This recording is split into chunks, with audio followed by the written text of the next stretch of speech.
Day 4 of the Lindsay Clancy trial may not have included dramatic cross-examination, but it gave the jury something arguably just as powerful: context. I'm Nicole Morgan, psychiatric nurse practitioner, and I am breaking this case down day by day to explain the psychiatric elements of it in a way that's understandable. Today, instead of spending the entire day in the courtroom, jurors left to visit the locations at the center of this case. They toured the Clancy's former home in Duxbury, saw the basement where the children were found, viewed the backyard where Lindsay was discovered after her suicide attempt, and retraced Patrick Clancy's route from the restaurant to the CVS on the night of January 24, 2023. Lindsay Clancy did not attend the visit. Crime scene visits like this are uncommon, but they can help jurors better understand testimony that they've already heard.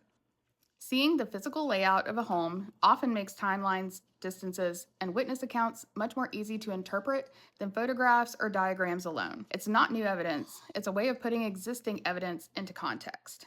Back in court, emergency physicians testified about their attempts to save Dawson and Callan after they arrived at the hospital. They described extensive resuscitation efforts, with Callan briefly regaining a pulse before ultimately showing no meaningful brain function.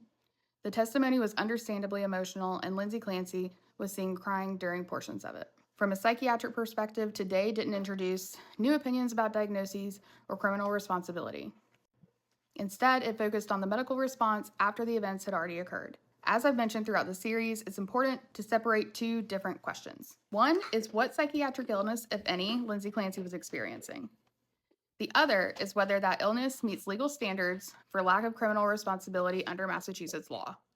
Those are related questions, but they are not the same question. As the trial moves forward, we're getting closer to hearing more of the expert psychiatric testimony, which will likely become the central issue in this case. Follow along, and I'll continue breaking down each day's testimony from both a psychiatric and a legal perspective while staying as objective as possible.